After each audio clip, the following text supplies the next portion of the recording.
कृष्णाय वासुदेवाय देवकी नंदनाय च नन्दगोपकुमाराय गोविन्दाय नमो नमः गोविन्दाय नमो नमः गोविन्दाय नमो नमः। हरे कृष्णा। भगवद गीता अध्याय नंबर 18 आणि श्लोक नंबर 55 मराठी बोलू का हिंदी बोलू? हाँ हिंदी बोलू। पीछे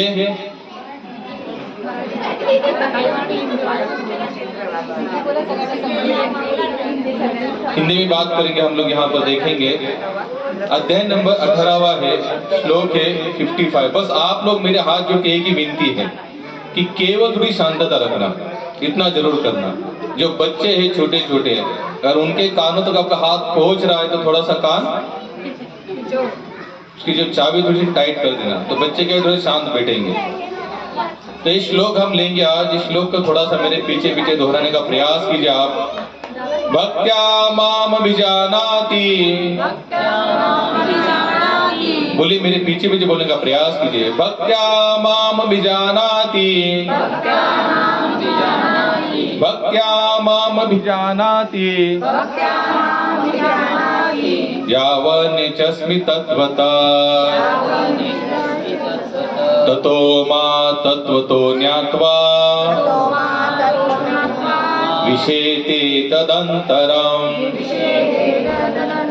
मेरे पीछे पीछे बोलने का प्रयास कीजिए। हरि बोल। माइक।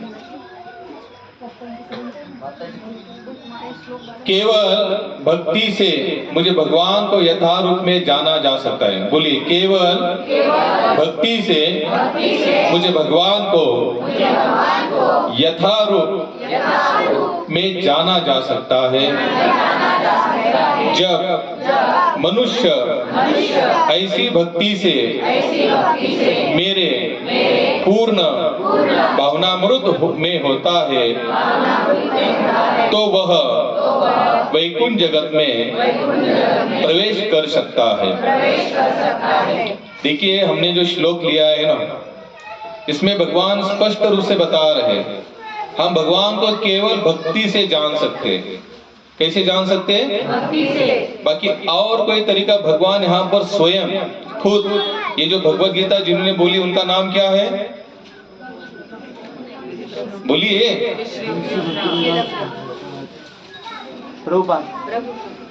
भगवान श्री कृष्ण ने, और सुनने वाले कौन है सामने? अर्जुन है। अब अर्जुन यहाँ पर द्वंद्व में फंस चुका था। कौन से द्वंद्व में फंस चुका था? हाँ, युद्ध करूं या ना करूं। तो उसको केवल इतना ही समझाना था भगवान को, युद्ध करना चाहिए कि नहीं करना चाहिए। लेकिन उतने समझाते समझाते समझाते भगवान ने पूरा श्रीमद् भगवद गीता को उनके सामने रख दिया। हालांकि देखा जाए यहाँ पर तो अर्जुन के सामने भगवद गीता नहीं कही, ये तो आपके और हमारे सामने भगवान की गई। अर्जुन को केवल क्या बनाए भगवान? निमित्त बनाए हुए। अर्जुन इतना मूर्ख नहीं था, वो तो कौन था? स्वयं साक्षात भगवान। जिनकी संतान थे वो कौन थे? अर्जुन के पिताजी का नाम क्या था? पांडु। आप लोगों का नॉलेज, धर्म का जो नॉलेज है या आध्यात्मिक जो नॉलेज कैसे पूरा? इंद्र। इंद्र इंद्र। और उनके माताजी का नाम क्या था? कुंती। देखो यही सब लोग बोल रहे हैं जो एवरीडे हमारे सत्संग में आते हैं। जितने लोग पीछे बैठे हैं, आप लोगों को भगवद गीता के बारे में क्या क्या जानते हैं? कितने क्या है? अगर मैं जिस पर चर्चा करूंगा उसकी जानकारी आपको होनी बहुत जरूरी है। ये भगवान श्री कृष्ण जी ने अर्जुन को कही, लेकिन नाम मात्र केवल अर्जुन का था, बाकी कही तो उन्होंने हम लोगों के लिए कही। लोग कहते द्वापर में कही थी भगवान श्री कृष्ण ने अर्जुन को, द्वापर में नहीं, हर युग में भगवान हमको समझाने के लिए ये सब शास्त्रों को छोड़कर जाते हैं। क्या किया यहाँ पर हमारे लिए? छोड़ दिया। जैसे महाराष्ट्र के संत थे ज्ञानेश्वर महाराज, उन्होंने केवल भगवद गीता का ही ट्रांसलेशन किया मराठी में। क्यों किया? बाकी और भी ढेर सारे ग्रंथ थे ना उस समय, लेकिन वो जानते थे कि मनुष्य जीवन का लक्ष्य पाना है तो गीता के सिवा हमारे सामने और कोई ऑप्शन नहीं है। जैसे ऑप्शन रखा जाता ना, ये चाहिए कि ये चाहिए कि ये चाहिए, वैसा कोई ऑप्शन नहीं है। तुकाराम महाराज तो यहाँ तक बताते, गीता भागवती करती श्रवण, अखंड चिंतन विठोबाचे। क्या बता रहे यहाँ पर? जो गीता और भागवत का श्रवण करता है उन्हीं को अखंड चिंतन विठोबा जी का होता है। लेकिन कौन से ग्रंथ के लिए उन्होंने कहा? माता जी बोला, कौन से ग्रंथ के लिए कहा? गीता और श्रीमद् भागवतम। जैसे 700 श्लोक वाली भगवत गीता है, तो भागवत के श्लोक कितने हैं? 18,000। 18,000 कितने हैं? 18,000। अब हम लोगों ना भगवत गीता पता है, नहीं भागवत पता है। केवल गीता और भागवत ही पता नहीं तो उसके अंदर के श्लोक की तो बात तो बहुत दूर की बात है। लेकिन याद रखना, अगर हम सुखी होना चाहते हैं, कितने लोग हैं आप में से जो सुखी होना चाहते हैं? सभी होना चाहते हैं। लेकिन जो सुख का जो भगवान ने हमारे सामने जो टारगेट दिया है या श्रीमद् भगवद गीता रखी है, जो मैं आप लोगों को पूछ रहा हूँ कि कितने लोग जानते हैं श्रीमद् भगवद गीता के बारे में, तो आप में से तो जैसे ये अभी ये जो सामने बैठे लोग तो जानते हैं क्योंकि सत्संग में आते जाते रहते, लेकिन पीछे से कोई आवाज नहीं आ रहा है। क्योंकि जब तक माता जी, अज्जी भाई 2 मिनट आवाज में, मैं आप लोगों का ज्यादा समय नहीं लूंगा, आधा घंटा लूंगा, उससे ज्यादा नहीं, क्योंकि मैं जानता हूं पहले 1 घंटा हम लोगों ने आप लोगों को बिठा के रखा है, फिर आधा घंटा में आपको बिठाऊंगा। लेकिन इसके बाद में हम थोड़ा सा नाम कीर्तन करेंगे, लेकिन पूरा आनंद के साथ करेंगे। तो आप लोग आधा घंटा मुझे देना। कितना मांग रहा हूं मैं आपसे? और ऐसे मत देना, लेकिन आप लोग कुछ भी मत बोलना, या जहां से आवाज है तो उसको थोड़ा सा बताना, भैया थोड़ा शांत बैठो। वो बच्चे देखो वहां पर थोड़ी सी शांति रखिए। मैं इससे ज्यादा आप लोगों से कुछ भी नहीं मांग रहा हूं। हम लोगों ने जो श्लोक लिया है, भगवान यहाँ पर स्पष्ट कहते हैं, मुझे अगर जानना है, कितने लोगों को भगवान को जानना है? सीधा हाथ ऊपर कीजिए ना, प्यासा बिंदास। सबको जानना है। तो भगवान यहाँ पर क्या कहते हैं? भक्त्या माम अभिजानाति। क्या कह रहे भगवान यहाँ पर? मुझे केवल मात्र भक्ति से ही जाना जा सकता है, दूसरा ऑप्शन, दूसरा मार्ग नहीं है। लेकिन हम लोग भक्ति कहाँ करना चाहते हैं? भक्ति का मतलब क्या होता है? भगवान के सामने निस्वार्थ होकर पूरे समर्पण हो जाइए। कैसे हो जाइए? पूरा समर्पण। तनिक भी हमें हमारे क्वालिटी पर विश्वास नहीं होना चाहिए। हे कृष्ण, आप जो करना चाहते हैं कीजिए, मैं उसको प्रेम से स्वीकार करना चाहूंगा। जैसे अभी हम लोगों ने जो अभंग लिया, क्या बता रहे वहां पर? आवडी ने भावे हरि नाम घेसी, तुझी चिंता त्यासी सर्व आहे। इसका मतलब क्या होता है? आवड़ी ने, विशेष शब्द यहाँ पर विशेष शब्द भगवान ने यहाँ पर दोहराया हुआ है। वो बता रहे महात्मा, क्या बता रहे? आवड़ी ने। आवड़ी का मतलब क्या होता है? बोलिए ना। प्रेम से। कैसे? प्रेम से। यहाँ भगवान बता रहे, यहाँ पर बता रहे हमारे महाराज कि आवड़ी ने भावे हरि नाम घेसी, तुझी चिंता त्यासी सर्वा है। अब यहाँ पर भगवान क्या बता रहे? संत क्या बता रहे कि जो प्रेम से मेरा नाम लेगा तो उसकी पूरी चिंता किनको है? भगवान को है। लेकिन नाम कैसे लेना चाहिए? प्रेम से लेना चाहिए। जब तक प्रेम भरा नाम नहीं निकलेगा तब तक भगवान हमारी जिम्मेदारी लेने वाले नहीं है। तो ये प्रेम भरा नाम निकलने के लिए हमको करना क्या चाहिए? सत्संग में आना चाहिए। आज तक इस संसार में जिन जिन लोगों ने भगवान की प्राप्ति की ना, उनकी शुरुआत कहां से हुई पता है? कहां से हुई? सत्संग से। जैसे यहाँ पर पाटिल फैमिली के माध्यम से सत्संग रखा गया ना, अब कितने बहुत सारे आप लोग यहाँ पर आए हैं। मैं जरूर जानता हूँ कि आप सभी कहीं ना कहीं जाते होंगे सत्संग में, लेकिन याद रखना, बिना सत्संग से हम भगवान तक पहुंचे ही क्यों? क्योंकि सत्संग के माध्यम से क्या निर्माण होता है? प्रेम निर्माण होता है। क्या निर्माण होता है? लेकिन इस प्रेम को जानने के लिए पहले तो हमें यह समझना चाहिए कि हमें भगवान ने यहाँ पर भेजा क्यों है। कितने लोग जानते हैं हमें यहाँ पर भगवान ने क्यों भेजा होगा? क्या कारण होगा? हाँ बोला बोला। अगर मैं पूछ रहा हूं, अगर आप लोग मुझे बता देंगे तो मैं समझ सकता हूं कि आप लोग उस मार्ग में थोड़े स्थिर हो चुके हैं। कितने लोग जानते हैं भगवान को, हमको भगवान ने हमें यहाँ पर क्यों भेजा है? नहीं बताओ? फ्लैट खरीदने के लिए। किस लिए भेजा है? फ्लैट खरीदने के लिए, प्लॉट लेने के लिए, बच्चों के नाम पर प्रॉपर्टी करने के लिए, यही सब करने के लिए भेजा है ना? आप लोग नहीं किया क्या ये सब? आप लोगों की फ्लैट नहीं है खुद के? बोलिए तो सही, मैं लेने वाला नहीं हूँ, मैं मांगूंगा नहीं, ये तो मुझे दो करके है कि नहीं? खुद के फ्लैट, प्लॉट होगा, बैंक बैलेंस होगा, आपकी जितनी संतान है, बच्चे, उनके लिए आपने फ्यूचर प्लानिंग सोचा होगा। ये सब तो हम लोग कर ही रहे हैं। तो इसका मतलब हमको भगवान ने यहाँ पर क्यों भेजा? यही सब सुख, यही सब, बोलिए तो सही, ये सब करने के लिए भेजा है ना? भगवान यहाँ पर बता दे, तुकाराम महाराज यहाँ पर बता रहे, मेरे पीछे पीछे दोहराना, तरीच जन्मा यावे दास विठोबाचे व्हावे, नाही तर काय थोडी स्वान सुकुरे बापुडी। हमारे तुकाराम महाराज ने यहाँ पर हमको आंसर बता दिया है। तरीच जन्मा यावे दास विठोबाचे व्हावे, नाही तर काय थोडी स्वान सुकुरे बापुडी। यहाँ पर भगवान स्पष्ट बता रहे, गीता में भगवान बताते, बोलिए पीछे पीछे, ममे वांशो जीव लोके। यहाँ भगवान क्या बता रहे? ममे वांशो जीव लोके जीवभूत, हम सभी भगवान के अंश है। तो यहाँ पर क्यों आए? फिर से भगवान के धाम जाने के लिए, लेकिन उसकी एक प्रोसेस बताते भगवान। क्या बता रहे? प्रोसेस। भगवद गीता में कृष्ण बता रहे, सततम कीर्तयन्तो माम एतन्तच दृढ़व्रता। सतत मेरे नामों का क्या करते रहो? कीर्तन करते रहो, और कोई चारा हमारे पास नहीं। और विशेष करके ये जो युग चल रहा है, कौन सा युग चल रहा है? ये कलियुग। इस युग के लिए एक ही मार्ग हमें सभी संतों ने बताया, कलियुगा माजे करावे कीर्तन, तेने नारायण देल भेटी। क्या बता रहे यहाँ पर? कलयुग में केवल भगवान का नाम कीर्तन करना। तो कौन आएंगे हमको मिलने के लिए? नारायण जी आएंगे।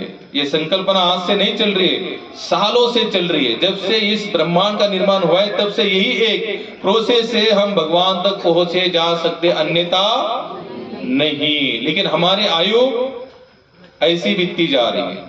कैसी बीतती जा रही है?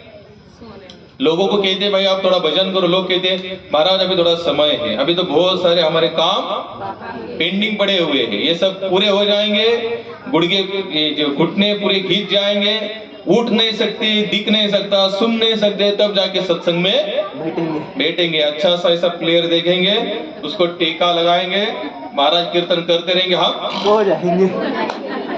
सो जाएंगे। आपका चलने दो, हमारा भी चल रहा है कि जो से हमने हरि बोल पिछक जाते हरि बोल, हाँ चलो हो गया, अब जाओ प्रसाद पाओ अपने अपने ना। जब से जहां तक हमारे प्रहलाद महाराज बताते, श्रीमद् भागवत में कथन होता है, प्रहलाद महाराज के कौमारम आचरते भक्त्या, क्या बता रहे? कुमार अवस्था से हमको भगवत भक्ति का रंग चढ़ना चाहिए, यानी कि बचपन से ही। लेकिन यहाँ तक हमारे हिंदू धर्म में 16 संस्कार है, उसमें से सबसे पहला संस्कार कौन सा है? गर्भधान।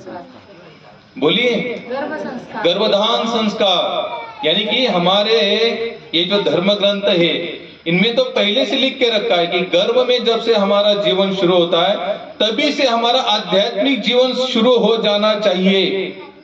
यानी कि सबसे बड़ा टारगेट क्या दिया गया हमें? कहां से शुरुआत है हमारे आध्यात्मिक जीवन की? गर्भ से। भगवान यहाँ पर बताया कि गर्भ, इसलिए गर्भधान संस्कार बताए जाते हैं। पहले जमाने में किस माता को जब गर्भ रहता था, उस समय उसको ज्यादा करके वो कहा जाती थी आश्रम, कथा, कीर्तन, सत्संग, भजन, प्रवचन, इसमें जाकर वो लोग ज्यादा उसको बिठाते थे।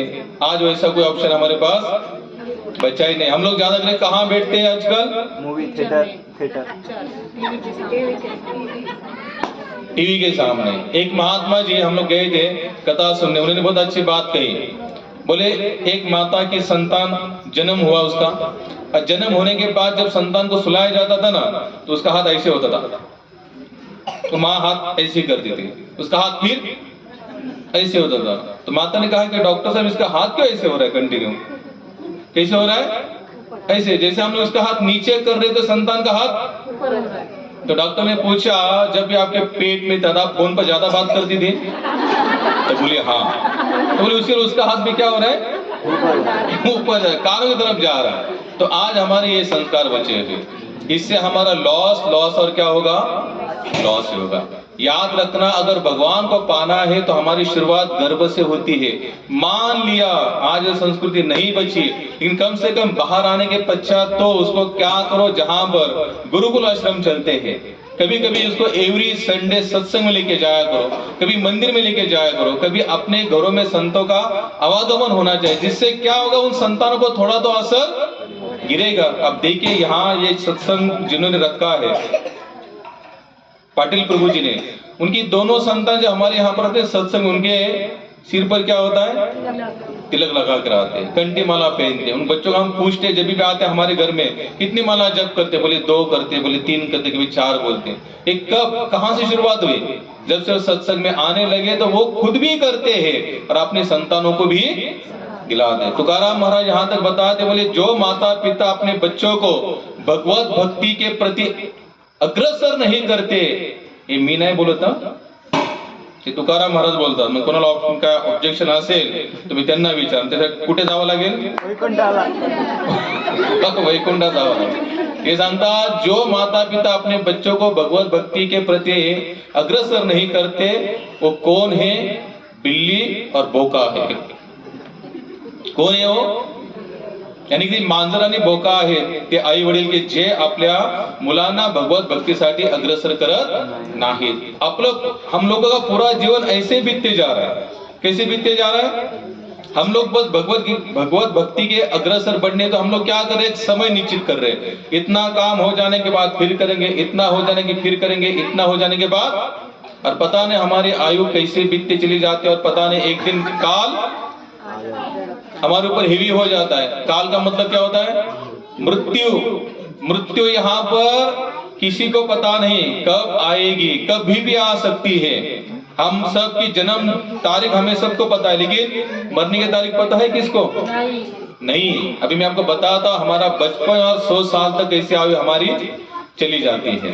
रामदास स्वामी का नाम सुने हैं, कितने लोगों ने सुना है रामदास स्वामी का नाम?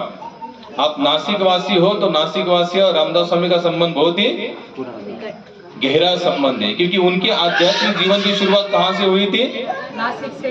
कौन से गांव से, टाकरी गांव से हुई थी। अपने शादी में से वो क्या आए, सब क्यों भाग कर आए थे, बस जैसे मराठी मध्ये आपण मंगलाष्टका म्हणतो ना, लास्ट में क्या कहते हैं, क्यों कहते हैं सावधान, सावध हो जाओ। अभी आप लोग कुछ यानी कि बंदिस्त हो चुके हो फैमिली के अंदर, अभी आप लोग कहीं से छूट नहीं सकते। तो रामदास स्वामी बुद्धिमान थे, उन्होंने सोचा भाई यहाँ सावधान होने से अच्छा है हम भगवत भक्ति में सावधान हो जाएंगे। भागे और कहाँ आए, टाकली। 12 साल तपस्या के, राम जी का दर्शन हुआ और वहीं से उनका आध्यात्मिक जीवन शुरुआत हुआ। अभी आप लोग थोड़ा सा ध्यान से सुनना, रामदास स्वामी जी ने बताया है कि हमारे बचपन से लेके 100 साल तक हमारा गणित बताया हुआ है, कैलकुलेशन बताया हमारी आयु कैसे चली जाती है। शुरुआत करते वैसे, सावध सावधान वाचे बोला राम नाम, 10 वर्ष बालपण 20 वर्ष तारुण्य, अंगी भरला मदन, मग कैसे राम। हिंदी भाषी जितने लोग मैं आपको बताता हूँ इसे बाद में। यहाँ पर रामदास स्वामी बता रहे कि सावध सावधान वाचे बोला राम नाम, 10 वर्ष बालपण 20 वर्ष तारुण्य, अंगी भरला मदन, मग कैसे राम नाम। देखो एग्जाम्पल हमारे सामने है। तो बोलते हैं कि 10 साल तो हमारे खेलने की आयु में चले गए। जैसे अभी यहाँ पर बच्चे हैं, वो बच्चा है, वो बच्चा, ऐसे सभी 10 साल के अंदर है। अभी हम लोग यहाँ पर नाम कीर्तन तक कर रहे, लेकिन उनको कोई इंटरेस्ट नहीं, क्योंकि उनकी आयु कैसी है, सब खेलने वाली आयु है। अगर हम बोलेंगे बैठो करके, फिर भी बैठने वाले नहीं, और बैठ भी जाएंगे तो बैठे बैठे 4 लोगों को क्या करेंगे, डिस्टर्ब करेंगे, क्योंकि उनकी आयु है वो। बचपना कैसे होता है, खेलने खेलने में हमारे इधर उधर चला गया। तो रामदास स्वामी बताते सावध सावधान वाचे बोला रामन 10 वर्ष बालपन। 10 साल कहां तक चले गए हमारे? बाल खेलने कूदने में चले गए। कहां पर? खेलने कूदने में चले गए। आगे बता दे 20 वर्ष तारुण्य अंगी भरला मदन मग कैसे राम नाम। फिर बता जैसे 10 साल के पश्चात हम जैसे बड़े बड़े बड़े हो जाते हैं तो हमारे शरीर में क्या होता है? तरुण अवस्था चले जाती है, युवा अवस्था आती है। और युवा अवस्था आने के बाद तो फिर आने का कोई चांस नहीं। केवल ऐसे कुछ भाग्यवान जीव है, कुछ बच्चे हैं जो इस मार्ग में जुड़ जाते हैं। अगर माता पिता का थोड़ा सा फोर्स हो जाए, नहीं थोड़ा सा भजन करना चाहिए, थोड़ा सा गीता पठन करना चाहिए तो ठीक है। लेकिन अगर कहीं पर भी अगर उनको आध्यात्मिक जीवन के प्रति अग्रसर के लिए करने वाले कोई लोग उनके साथ में नहीं होंगे तो क्या होगा? वही उनकी युवा अवस्था उनको खा जाएगी। क्या करेगी? कितने साल गए? 20 पीछे बोलिए। 10 कहां पर गए? खेलने में। 20वां कहां चला गया? तरुण अवस्था। युवा अवस्था में तो वो खुद ही एक राजा होता है, अपने घर का, अपने मन का, अपने एरिया का। क्या होता है? एकदम जैसे लोग देखो, जो जूने लोग क्या कहते थे, भाई इस एज में अगर कुछ करोगे तो ही कुछ कर पाओगे, नहीं तो अगर ये चला जाएगा तो आगे आप लोग कुछ नहीं कर सकते। तो रामदास स्वामी कहते हैं 10 साल खेलने में गए, 20 साल युवावस्था में चले गए। आगे कहते 30ची होती भरती कन्या पुत्र अति प्राप्ती उत्पन्नाची पडे भ्रांती मग कैसी ईश्वर प्राप्ती। बहुत सुंदर बताया यहाँ पर महाराज। 10-20 साल चले गए, 30ची होती भरती यानी कि 30वां साल लगने से पहले माता पिता क्या सोचते? भाई इसकी शादी करवा दो। अगर शादी हो जाती है तो हो सकता है थोड़ा संसार में सीरियस गंभीर हो जाए, तो उसकी शादी करवा दी। अब शादी करने के बाद प्रकृति है एकाध दो संतान हो जाती है। 30 साल तक एकाध दो संतान हो जाने के बाद वो सोचता है भाई अभी भजन में कहाँ करूंगा, अभी भजन में लग जाऊंगा तो मेरी 2-3 संतानें हैं, इनका पालन पोषण में कैसे कर पाऊंगा, इनके लिए मुझे बहुत कुछ साम्राज्य निर्माण करना है, खड़ा करना है। 10 चला गया खेलने में, 20 भी ऐसे चला गया। अब 30 साल हुए तो 30 साल में क्या सोच रहा है? अब फैमिली के लिए मैं कैसे कर सकता हूँ, क्या कर सकता हूँ? अगर खुद का घर नहीं तो लोन लेता, लोन के ऊपर घर करा करता है। गाड़ी नहीं तो गाड़ी के लिए भी लोन लेता है। और वहां पर वो शुरुआत यानी कि बच्चों के लिए उसका एक ही, वो जो पति पत्नी होते हैं दोनों का एक ही टारगेट है कि अपने बच्चों का पालन पोषण, इनके पूरे जीवन के लिए हम कुछ यहाँ पर करें। अब 30 साल चले गए, कहीं पर भजन शुरू हुआ? बोलिए, कहीं पर भी अब तक भजन शुरू नहीं हुआ। फिर आगे रामदास स्वामी बता दे 40 होती वर्षी डोळा 40 लागती दिसेना से झाले काही नेत्रे फुल ही पडली। क्या बताया रामदास स्वामी? 40 वर्ष होता डोळा 40 लागती। आप देखना 30 साल के बाद हम सभी यहाँ पर जितने भी लोग जमा हुए, अपवाद कुछ लोग होंगे, कुछ ऐसे युवा वर्ग है जिनका 20-25 तक ही चल रहा है, लेकिन यहाँ पर हम लगभग सभी 40 के आगे गए हुए हैं। यहाँ पर बताते हैं कि 40 वर्ष होती डोळा 40 लागती दिसेना से झाले काही नेत्रे भुली पडले। जैसे हम 30 के पश्चात आगे बढ़ते 35, 36, 40 की तरफ तो हमारी इंद्रिया एक एक थोड़ी धीमी गति से चलना शुरू हो जाती है। उन्हें शुरुआत कहाँ से की? आंखों से। आंखें थोड़ी कमजोर हो जाती है। 40 और तो उन्होंने तो जुना गणित बताया, आजकल तो 10, 12, 15 में ही चश्मा लगना शुरू हो जाता है। बोले आप इंद्रिया एक एक साथ छोड़ना शुरू कर दी। आंखों को दिखना कम हो गया तो हमने क्या लगा लिया? चश्मा लगा लिया। और हम फिर खड़े हो गए, बोले हाँ भले उससे नहीं दिखे, हम चश्मा लगाकर देखेंगे, रात भर फोन देखेंगे, रात भर टीवी देखेंगे। अगर नहीं अच्छा लग रहा है तो क्या करेंगे?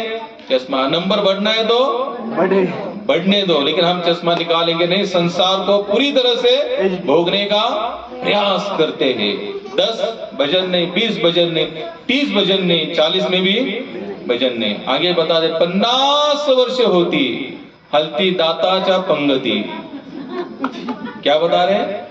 50 वर्ष होती हलती दाताच्या पंगती काळे केस शुभ्र होती त्यास म्हातार म्हणती। 50 बहुत डेंजर है। क्योंकि यहाँ पर और हमारा शरीर थोड़ा खोखला होना शुरू हो जाता है। लेकिन कितना भी खोखला होने दो, रामदेव बाबा का च्यवनप्राश पाओ, बैद्यनाथ का च्यवनप्राश पाओ, सोना चांदी मिक्स च्यवनप्राश। हमको लगता है ये सब खाने से हम फिर से तरुण होने वाले नहीं है। महाराज, प्रकृति ने किसी को नहीं बख्शा। आप चाहे कितना भी प्रयास करो शरीर संभालने के लिए, ये जाएगा। इसको संभालो जरूर, लेकिन कृष्ण की सेवा के लिए, राम जी की सेवा के लिए संभालो। तो संभालना हमारा कहीं ना कहीं हमारे काम में आएगा। क्या कहा, 50 वर्ष होती हल्ती दादा, एक एक दांत हिलना शुरू हो जाता है हमारे, होते ही कि नहीं। फिर हमारे केश बाल सफेद होते हैं, और सफेद होने के बाद भी उसको हम लोग क्या करते हैं, कलर काले। काले करने के बाद हम लोगों को बताते हैं, आप ढूंढ नहीं सकते मैं अभी भी कैसा हूँ, जवान।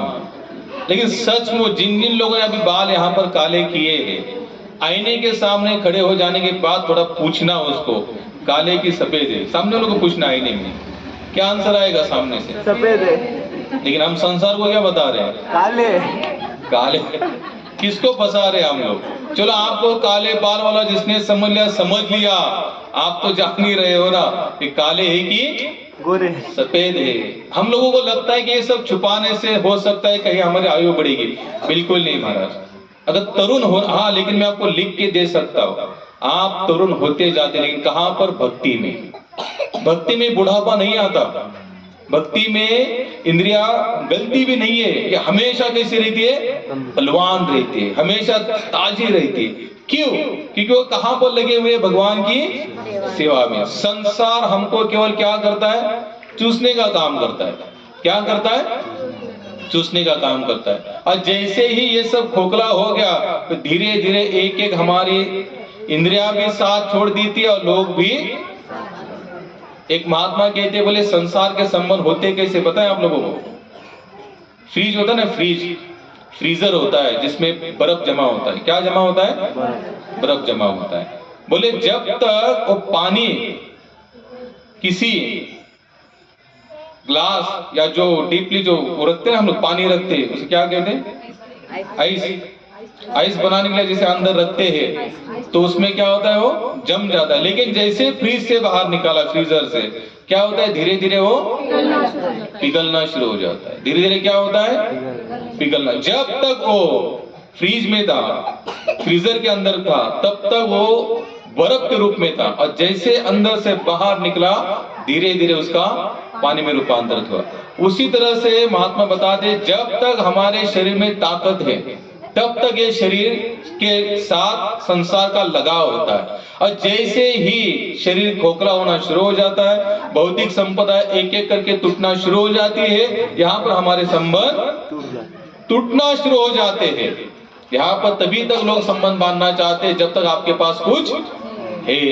जिस दिन आपका पूरा समाप्त हो जाएगा, आपको यहाँ पर कोई पूछने वाला नहीं है। और जो भी हम लोग यहाँ पर एम्पायर जितना भी खड़ा करेंगे, इसमें से तो कुछ जाने वाला भी नहीं है। 10 दिन पहले हमारे भारत के उद्योगपति रतन टाटा जी का शरीर शांत हुआ। लाखों करोड़ों की संपत्ति उनकी थी, लेकिन साथ में क्या गया, कुछ भी नहीं गया साथ में। ना इसके पहले गया था, ना अभी जाएगा, ना यहां से कभी। तो इतना प्रयास क्यों, किस लिए, किस कारणवश। और कितनी भी चिंता अगर हम लोग करते रहेंगे, इस संसार का चिंतन करते रहेंगे, तो भी याद रखना, भगवान की कृपा के सिवा हमारा चिंता दूर होने वाला नहीं है। क्योंकि भगवान का जब चिंतन शुरू होता है, तो चिंता अपने आप टूटना शुरू हो जाती है। लेकिन हम लोग इनका चिंतन ही नहीं करने चाहते। लोग हमें देखो, आजकल हम जब भी डॉक्टर के पास जाते हैं, तो डॉक्टर का एक ही आंसर होता है, आप ज्यादा डिप्रेशन में रहते हो क्या। ज्यादा करके डॉक्टर का एक ही आंसर होता है, क्या बोलते हो डॉक्टर। आप लोग जाते हैं कि नहीं दवाखाने वगैरह, बीमार पड़ते हो कि नहीं, तो ज्यादा के डॉक्टर के आप सोचना कम कर दो, आप ज्यादा डिप्रेशन में हो, आपको मानसिक चिंता ज्यादा सता रही। इसके कारण क्या हो रहा है, आपका शरीर बीमारों का घर बनते जा रहा है। लेकिन हम लोग चिंता से मुक्त नहीं हो सकते। क्यों नहीं चिंता से मुक्त? क्योंकि हमको पता ही नहीं कि करने वाला कौन है सब कुछ, जैसे अभी हमने जो अभंग लिया, तुझी चिंता त्यासी सर्व आहे। भगवान को हमारी पूरी चिंता है, लेकिन हमारा थोड़ा क्या होना चाहिए, विश्वास। अगर हमारा विश्वास नहीं है तो अनुभूति आने वाली नहीं है। कितने साल बीत गए, 50 बोलिए 50 साल बीत गए। अब 50 साल तक ये भजन शुरू हुआ नहीं हुआ। आगे रामदास स्वामी बताते, साठीची बुद्धी नाटी हाथी घेऊन काठी वसा वसा करती कारटी। पीछे जितने भी लोग हैं, सुन रहे हैं ना आप लोग, क्या बता रहे आगे रामदास स्वामी, साठीची बुद्धी नाटी हाथी घेऊन काठी वसा वसा करती कारटी। अब 10 बीत गया, 20 बीत गया, 30, 40, 50 तक भी सब कुछ निकल गया। अब हम लोग कहां पर प्रवेश हुए, 60, यानी कि बुढ़ापे में प्रवेश कर चुके हैं। और यहाँ पर क्या बता रहे, साठीची बुद्धि नाटी हाथी वसा वसा करती कारटी। अब जितने लोग पीछे बैठे, महाराष्ट्रीयन लोग हो ना सब पीछे, आता वसा वसा करती कारटी याचा अर्थ कोण सांगू शकतं मला, बोला मागे कोण सांगू शकतं, आजी बाबा छोटी छोटी पोरं। मैं बताता हूं आपको। रामदास स्वामी बताते हैं कि 60 साल होने के बाद जो 30 साल में हमें जो संतान हुई थी, जो लड़का लड़की जो भी हमारे घर में आए थे, उनकी शादी हो गई।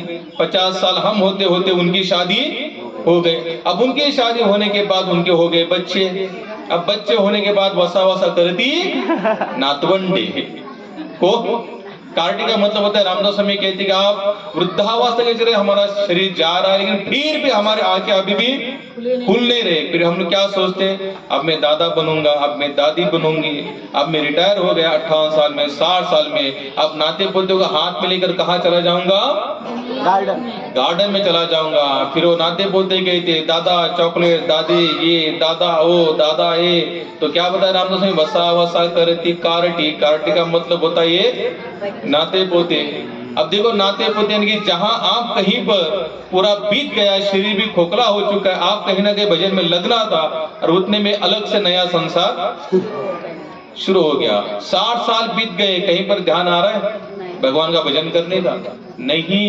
अब 60 के आगे भी अगर हम चलते हैं अच्छी तरीके से, तो रामदास स्वामी आगे का भी गणित बता रहे हैं। 70ची होती रचना बसली जागा उठवेना हालवेना डोलवेना मग दिसे केविल वाना। कसे दिसतात आजी, कशा दिसतात आमच्या, सुंदर सुंदर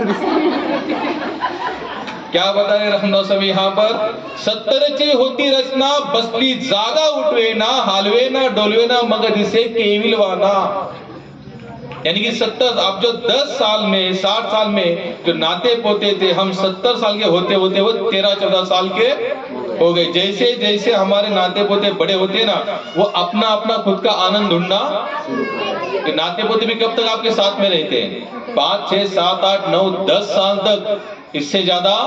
जैसे वो भी बड़े बड़े होते जाते तो वो भी अपना अपना पर्सनल आनंद ढूंढना शुरू कर देते। अब हम बच्चे कैसे, अकेले अकेले बचने, अकेले बचने के बाद भी अभी भी हमारी इच्छा नहीं हो रही कि कहीं ना कहीं जाए और अपना खुद का जीवन कल्याण के लिए लग जाए। फिर हमको जितने भी बूढ़े लोग होते हैं, रामदास स्वामी क्या बताते, कैसे दिख रहे, केविलवाना। हम कहते हो त्या आजीला उठवा हो, उठवा उठा आजीला उठवा हो, त्याला हात द्या हो, आजोबाला काठी द्या हो। कुठं माहिती आहे आजी आजोबा अजूनही भजन करत नाही, काय उपयोग त्यांना। जितने तुम्हारा कळेल, जिस समय आपको पता चलेगा ना कि मेरा जीवन अनमोल है, मुझे भगवान ने यहाँ भेजा है भगवत भक्ति करनी है और यहाँ से चला जाना है। लेकिन जब तक हमको पता नहीं चलेगा तब तक हमारा उद्धार होने वाला नहीं है। आप 70 साल के हो गए लेकिन फिर भी भजन शुरू नहीं हो पा रहा है या हुआ नहीं है।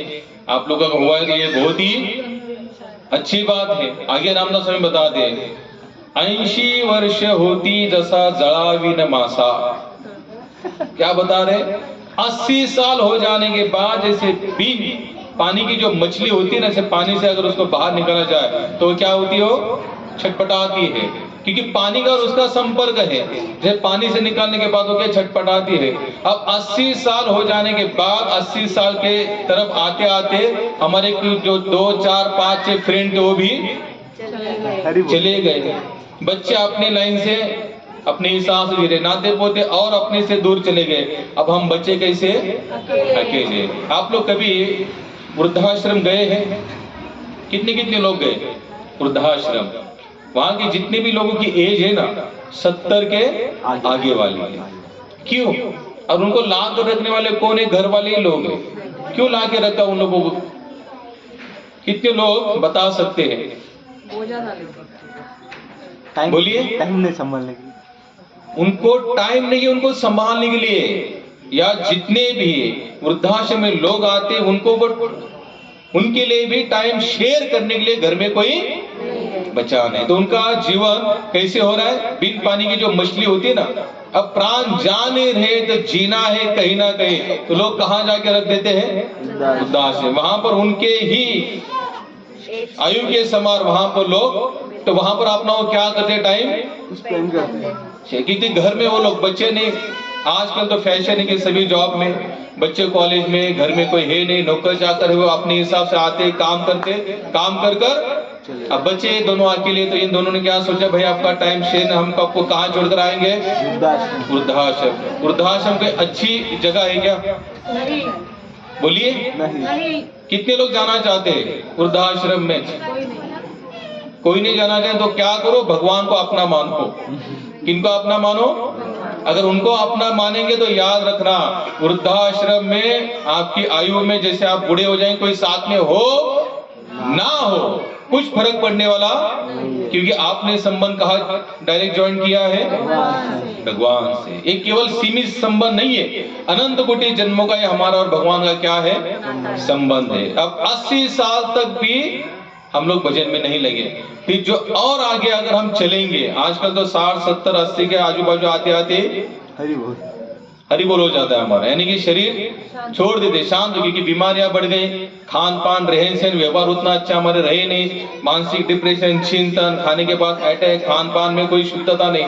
तो हम 80 साल तक गए तो अच्छी बात है, और आगे भी कोई जाता है लेकिन भजन नहीं कर रहे, तो रामदास में क्या बता दे, 90 वर्ष होती बोलवी ना एक शब्द, दारा पुत्र प्रबुद्ध म्हणतो मरे न का वृद्ध।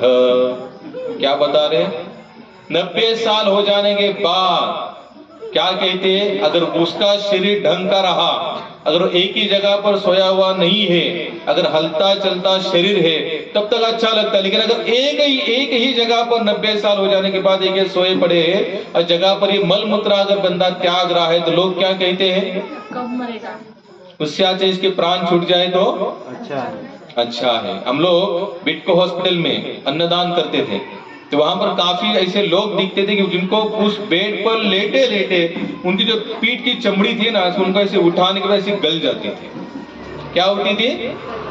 गल जाती थी। और वो लोग सोचते थे कि भगवान को, हमको कितने लोग कहते कि महाराज हमारे लिए मौत मांगो। क्या मांगो? और पूरा जीवन क्यों यापन किया था? जीने के लिए। लेकिन आज की आयु क्या है, स्थिति क्या है कि क्या मांग रहे भगवान से? क्यों मांग रहे? क्या कारण हो सकता है? इतनी दुर्दशा आज हम लोगों की जीवन की हो चुकी है। हम लोग भगवान से क्या मांग रहे? मौत, क्योंकि हमको जीने का सच्चा आनंद पता ही नहीं है। जीवन का सच्चा आनंद कहाँ मिलेगा? भगवान की पर। इसलिए भगवान का स्वयं अपना एक नाम है, आनंद। जैसे जन्माष्टमी का ना, कृष्ण जन्म आप लोग मना देगी नहीं, उसमें एक भजन गाया जाता है, नंद घर आनंद भयो जय कन्हैया लाल के।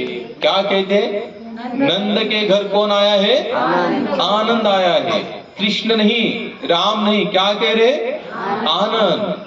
आनंद। और हम सभी लोग जितना भी प्रयास कर रहे हैं ना, क्यों कर रहे हैं? आनंद और सुख पाने के लिए कर रहे हैं। लेकिन यहाँ पर स्पष्ट बताया, आनंद कौन है? स्वयं साक्षात भगवान है। नामदेव में हमेशा एक श्लोक गाता रहता हूं, सुखा लागी तरसी तळमळ पंढरीसी जाए एक वेळ। नामदेव महाराज क्या कहते हैं? सुख चाहते हैं तो कहाँ जाओ? पंढरपुर में जाओ। कहाँ जाओ? पंढरपुर। क्या मिलेगा आपको वहां पर? बोलिए। पीछे के लोग सुन नहीं रहे मेरे हिसाब से, पीछे से कोई आवाज नहीं आ रहा है। नामदेव महाराज क्या बता रहे? सुखा लागी, मेरे पीछे पीछे बोलिए, सुखा लागी करसी तळमळ, पंढरीशी जा एक वेळ, मग तो अवघाची सुखरूप होशी, जन्मोजन्मीचे दुःख विसरसी।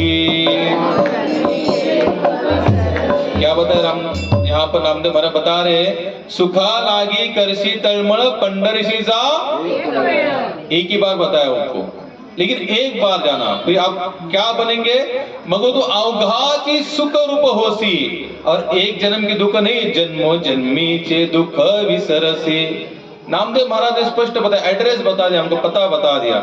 सुख चाहते हो कहाँ जाओ, पंढरपुर में। कौन मिलेंगे वहां पर, विठ्ठल रुक्मिणी तो मिल ही जाएंगे, प्लस संत मिलेंगे, और संतों के साथ उठक बैठक हो जाएगी, सत्संग होगा, तो आप आध्यात्मिक मार्ग में जुड़ जाएंगे। और आत्मा जैसे जुड़ जाएंगे तो समझ लेना हमारा कल्याण होने से हमको कोई रोक नहीं सकता। लेकिन हम लोग जाना कहाँ चाहते हैं, हम लोग सुख कहाँ ढूंढते हैं, संसार में।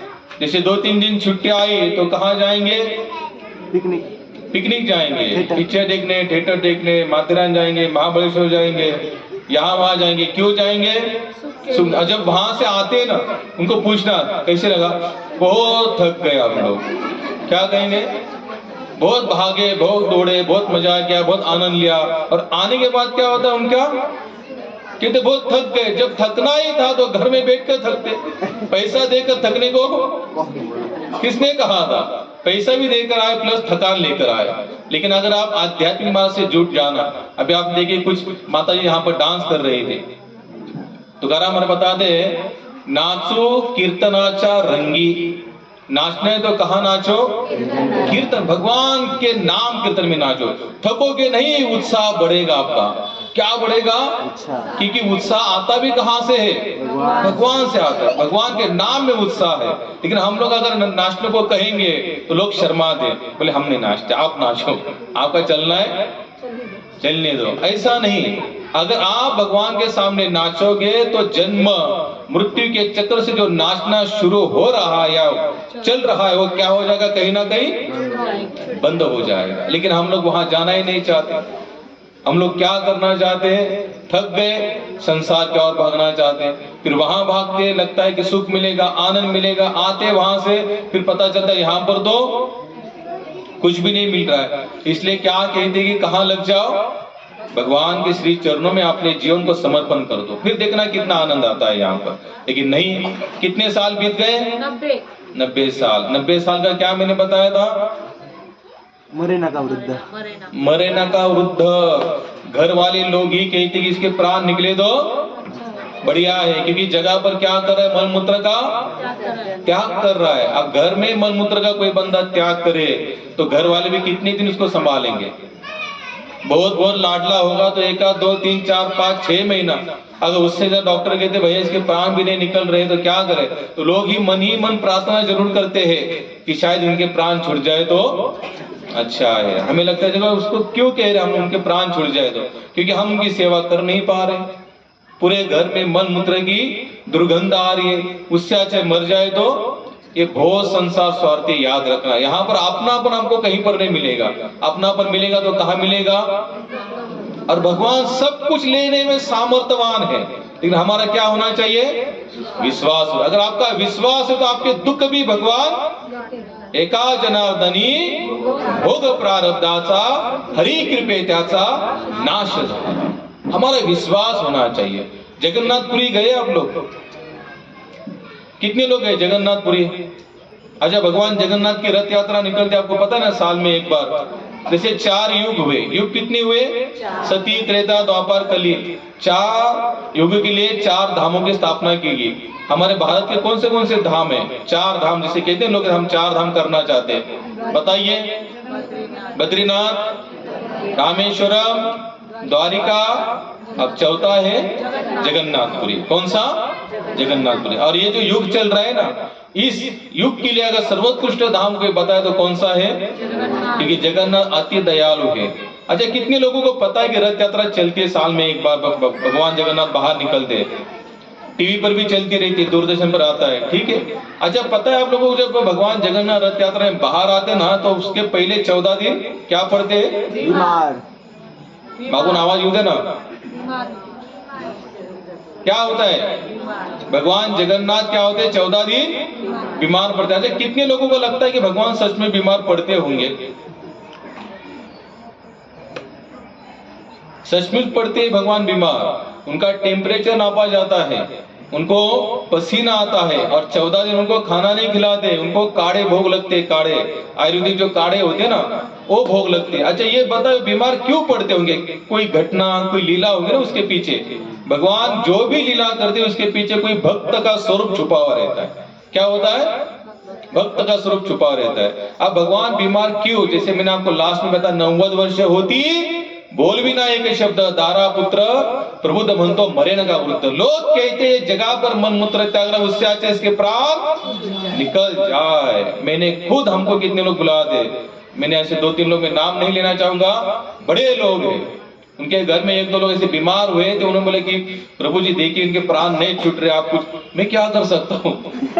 हमारे हाथ में क्या है? हम तो यही करेंगे प्रार्थना, भगवान आप जो भी लीला करो भाई इनको सुख और शांति से, एक तो उनको अच्छा करो, या तो आपकी जो आप करना चाहते हैं इनके साथ, और इससे हम लोग कुछ नहीं कर सकते। माधवदास करके एक भक्त थे, वो एक बार इतने बीमार हुए और भगवान का इनका एकदम नजदीकी संबंध। जैसे महाराष्ट्र में जो पंढरपुर है, नामदेव महाराज अपने हाथों से भगवान को भोग खिलाते थे, उसी तरह से माधव दास करके भक्त हुए जगन्नाथ पुरी में, वो भी भगवान को रोज अपने हाथों से भोग खिलाते थे।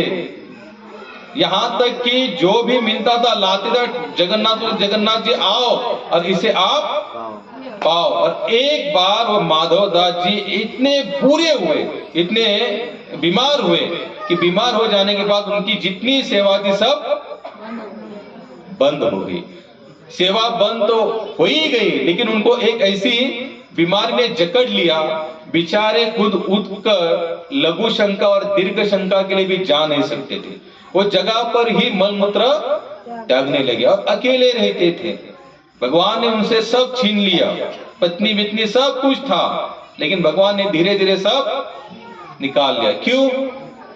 जब तक संसार हमसे दूर नहीं होता ना तब तक हम भगवान के पास जाते भी नहीं। लेकिन अगर संसार दूर भी ना हो और अपने साथ भी रहे तो क्या करो? पूरे संसार को कहां लगाओ? भगवान की सेवा में लगाओ। पत्नी है, बच्चे, इनको कहां लगाओ?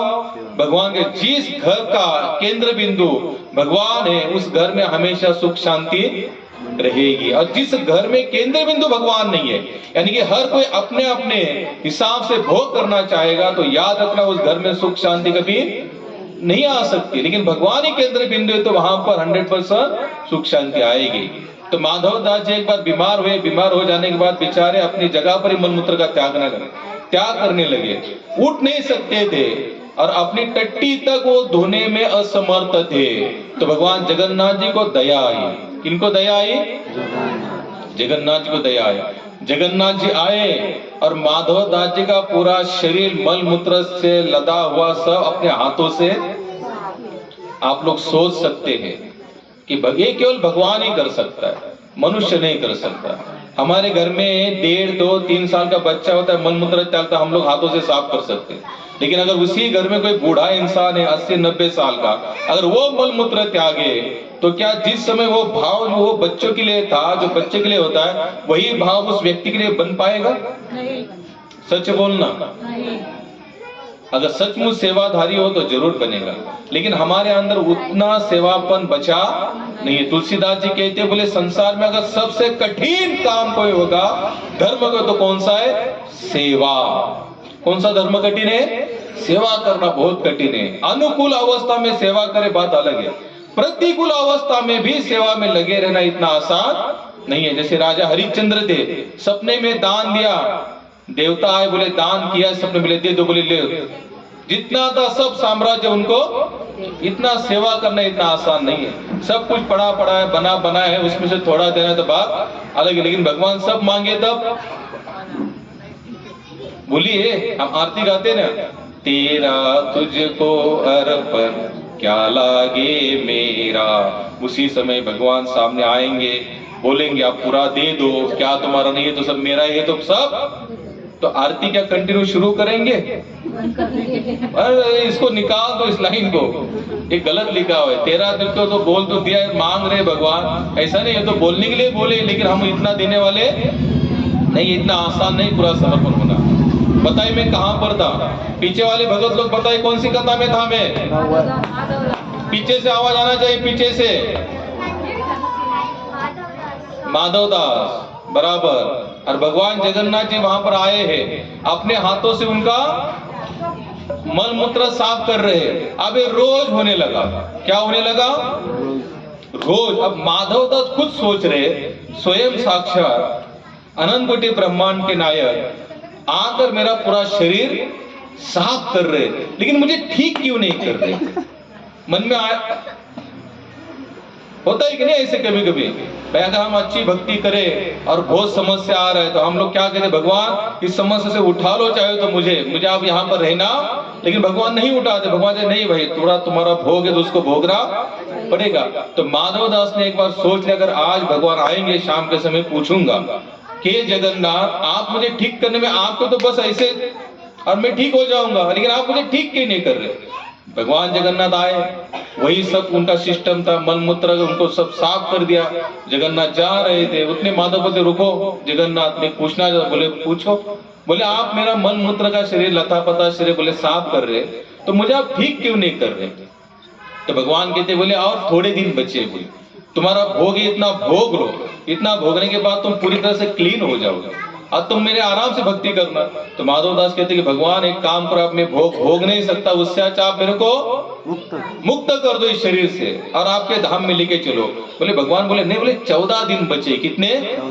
14 दिन। तो माधवदास के लिए 14 दिन बाद छोड़ो, मैं 14 सेकेंड भी यहाँ पर आप जीवित नहीं रहना चाहता, क्योंकि इतनी मुझे व्याधि हो रही है, इतने मुझे ये रोग सता रहा है। बोले हाँ ना करते करते बोले भगवान ने कहा देखो मैं तुम्हारे उतने दिन का भोग को दूर तो नहीं कर सकता, लेकिन मैं उतने बचे हुए भोग को मैं ले सकता हूं। क्या कि जगन्नाथ बचे हुए 14 दिन की जो बीमारी थी ना, भगवान श्री जगन्नाथ जी ने माधवदास की पूरी बीमारी अपने ऊपर ले ली और माधवदास को क्या किया?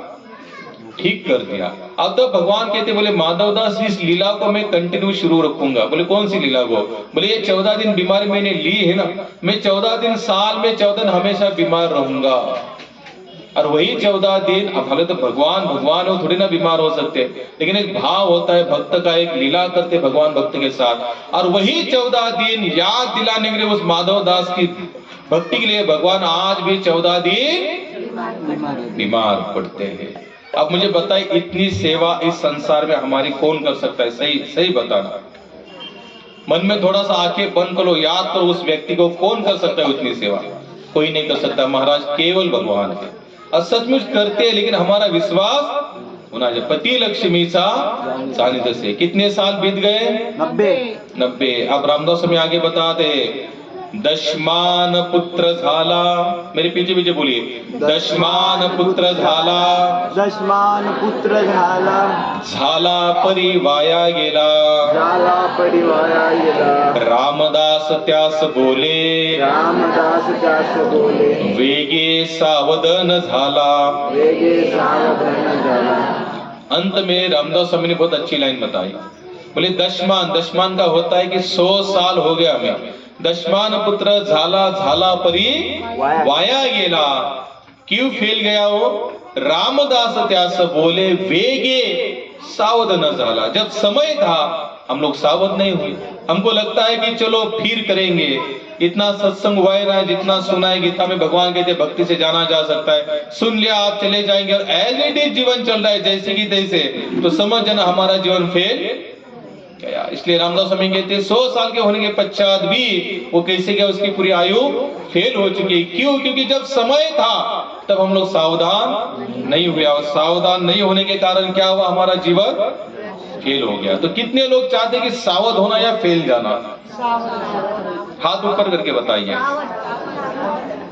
हाथ ऊपर। प्रभु तुम्हारा सावध होना चाहते हैं ना? तो सावध होने का मतलब क्या है? भगवान के श्री चरणों में अपना नतमस्तक हो जाइए। और भगवान की भक्ति बहुत आसान है। करना क्या है, आपको रोज उठने के बाद कितने लोगों के घर में रंगनाथ जी है, जैसे मराठी में रंगनाथ म्हणतात, बाल गोपाल असतात ना, बाल गोपाल, कितने लोगों के घर में, हाथ ऊपर कीजिए। चलो बहुत बढ़िया है, क्योंकि ये हमारा पहला सत्संग है, इसमें हम लोग ज्यादा कुछ नहीं, यानी कि समय भी ज्यादा नहीं लेंगे आपका, नहीं तो बाद में कभी पाटिल बाबा का सत्संग रखेंगे तो इसमें से आधे लोग आएंगे, क्यों बोलेंगे पहली बार गए थे, एक बार 1 घंटा तो हरे कृष्ण हरे राम किया, 1 घंटा कोई कथा सुनाए, 3 घंटा खाए हमारे, उससे अच्छा जाएंगे ही नहीं। आप ऐसे मत करना। जिनके जिनके घर में रंगनाथ जी कितने रोज उनको रोज नहलाते हैं, वाह बहुत अच्छा, रोज उनको अलग अलग ड्रेस पहनाते हैं, हाँ ड्रेस नहीं नहलाते हैं, रोज पहनिए। जैसे आप लोग रोज क्या करते हैं, अपने कपड़े चेंज करते हैं कि नहीं, शास्त्र कहते यथा देह तथा देहि, जिस तरह से इस देह को आप सांत्वना करते, इसकी जानकारी रखते हैं, इसका साफ सुथरापन रखते हैं, उसी तरह से आप भगवान के साथ भी वो करना। पंढरपुर में कितने लोग गए, जगन्नाथपुरी, वृंदावन, मथुरा, रामेश्वरम, बद्रीनाथ, जितने भी धाम है। अच्छा कितने कितने लोग नासिक में गए, यहाँ पर कालाराम मंदिर में, मैंने बहुत दूर दूर की बात छेड़ी नासिक कितने लोग गए कालाराम मंदिर। अच्छा आप लोगों को पता है वहां पर राम जी को रोज नहलाते हैं, वहां पर रोज उनका श्रृंगार होता है, नया, सब नया श्रृंगार होता है, सोते समय उनके लिए नाइट ड्रेस होता है। कैसे होता है, ये हम ही लोग अमीर लोग ऐसे नहीं, भगवान पहले से अमीर है, और सुबह का ड्रेस अलग है, दोपहर का अलग है, नाइट में भी 3 ड्रेस पहनते हैं। हम लोग 3 ड्रेस नहीं पहना, कम से कम दिन में एक बार तो हमको भगवान को, जैसे आप लोगों के, जैसे मैंने पूछा, पहली बार पूछा कितने लोगों घर में ठाकुर जी है, तो काफी लोगों के हाथ ऊपर थे। मैंने पूछा कितने लोग नहलाते, तो उस समय काफी लोगों के हाथ ऊपर थे। जब मैंने पूछा कि कितने लोग उनको रोज ड्रेस चेंज करते, तो बहुत सारे हाथ नीचे थे। मेरी विनती देखो, हमने जो श्लोक लिया था, शुरुआत क्या थी, भक्त्या माम जानाति, भक्ति से मुझे जाना जा सकता है। भक्ति का मतलब क्या होता है कि आप भगवान के साथ आदान प्रदान शुरू करो। क्या करो, आदान, लेन देन शुरू करो। क्या करो, मुझे बताए संसार में कौन सा संबंध ज्यादा दृढ़ होता है हमारा, बोलिए, संसारामध्ये कोणता संबंध जास्त दृढ असतो, ज्या संबंधामध्ये घेणे देणे चालू आहे। काय चालू आहे, घेणे देणे, म्हणजे काहीतरी आपण देतो, काहीतरी आपण घेतो, कुछ दिया जाता है, कुछ लिया जाता है, वही संबंध हमारा टिकता है, बन पाता है। और जिस संबंध में कुछ लेना देना ही नहीं है, कुछ लेना देना, वो संबंध ज्यादा दिन चलता नहीं है। और जिस संबंध में लेना देना नहीं है ना, हम लोग उससे संबंध रखना भी नहीं चाहते। समझो अगर हम साल में एक आध बार किस व्यक्ति को फोन करते हैं, तो कभी उसको केवल फोन करते हैं ऐसे ही, लेकिन उसको मांगने का हमारा धाड़स नहीं होता। क्यों, क्योंकि ज्यादा हमारा लेन देन। लेकिन जहां पर रोज का, हरि बोल, तो बोला थोड़ी शांत करना, ज्यादा नहीं, केवल 5 मिनट में समय लूंगा। आप लोग क्या करना, जैसे भगवान को नहलाते तो क्या करना, रोज उनको ड्रेस भी अच्छा। अच्छा बताइए कितने लोग जो खाते हैं वो भगवान को खिलाते हैं। अभी तो बहुत हाथ एकदम बहुत गिने चुने हाथ ऊपर है। आज भी पंढरपुर जितने भी धाम है, नासिक भी क्या है, धाम ही है।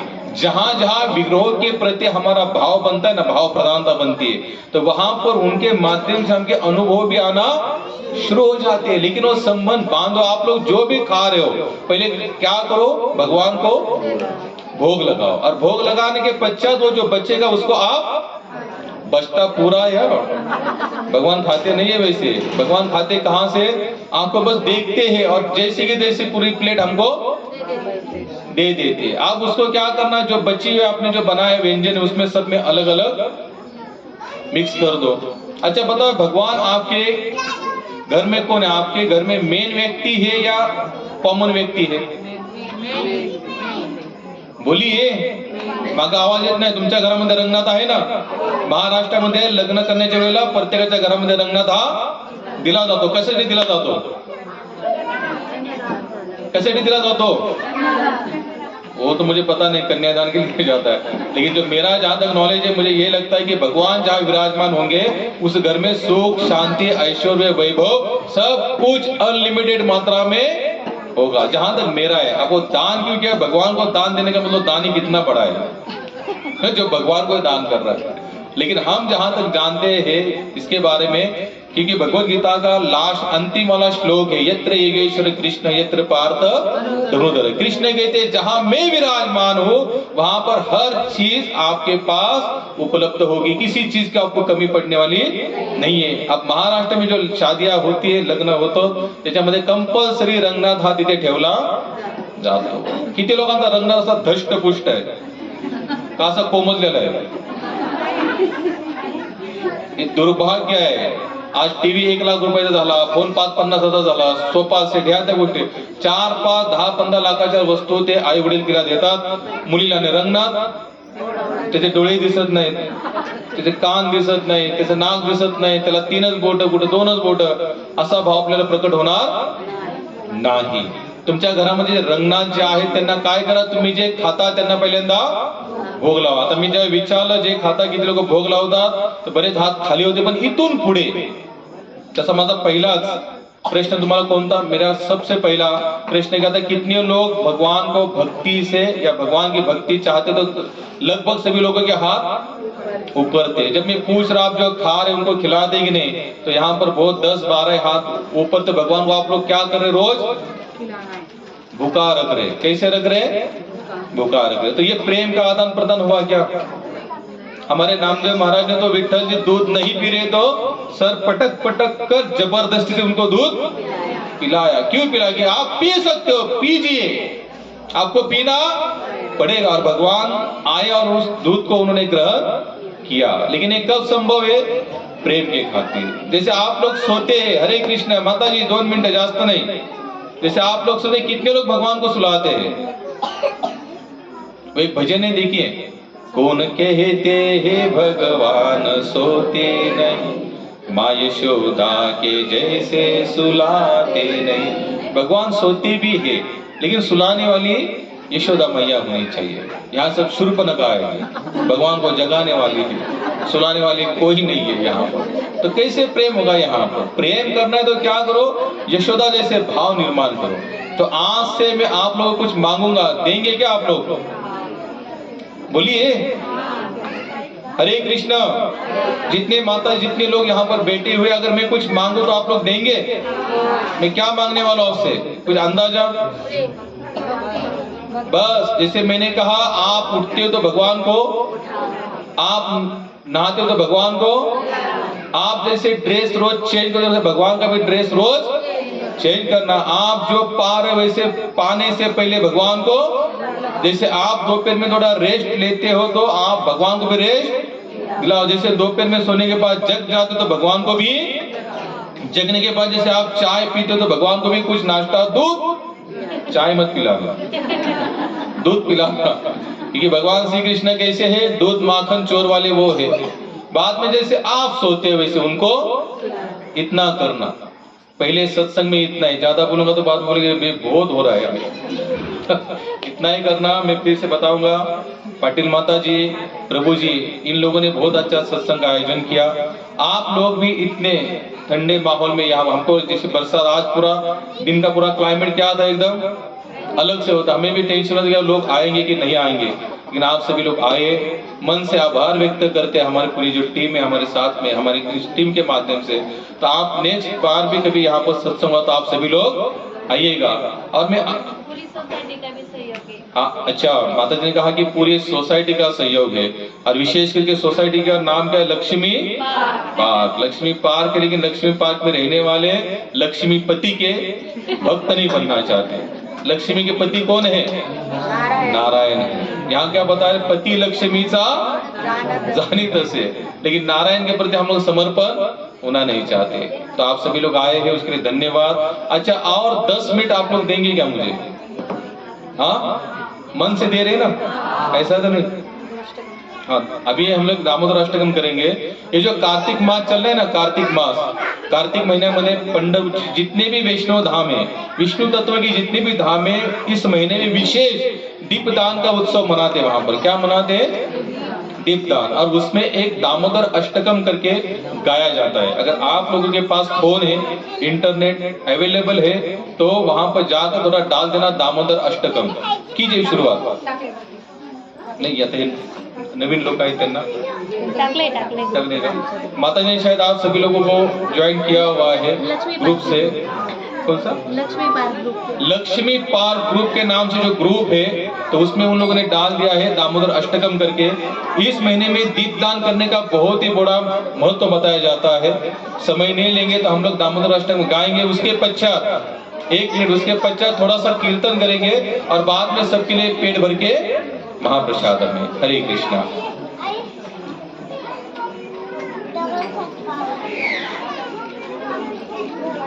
बोलो। ईश्वर सच्चिदानंद रूपम लसकुंड